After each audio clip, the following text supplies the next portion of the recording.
வணக்கம் நண்பர்களே! இன்றைக்கி ஒரு சின்ன விழிப்புணர்வு வீடியோ தான் நான் உங்ககிட்ட ஷேர் பண்ணேன். இது உண்மையிலே நடந்தது.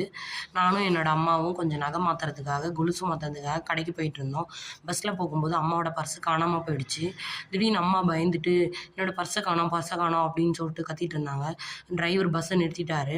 அதுக்கப்புறம் "பர்ஸ காணோம்" அப்படின்னிட்டு இருக்கும்போது யாருமே இறங்கல.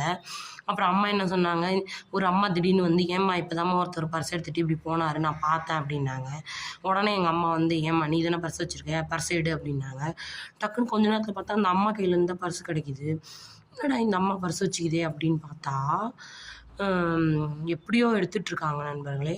அம்மா பதற்றப்படாம கவனிச்சிருக்காங்க. யாருமே இறங்கல. இந்த அம்மா எப்படி இப்படி பொய் சொல்கிறாங்க அப்படின்னு. அப்போது வாண்டடா இவங்களே வந்து சொல்லும்போது, அப்போ இவங்க தான் வச்சுருக்காங்க பர்ஸு அப்படின்னு எங்கள் அம்மா தெளிவாக கண்டுபிடிச்சிட்டாங்க. எப்பயுமே வந்து ஒரு விஷயம் நடக்குதுன்னா நம்ம பதட்டப்படாமல் கரெக்டாக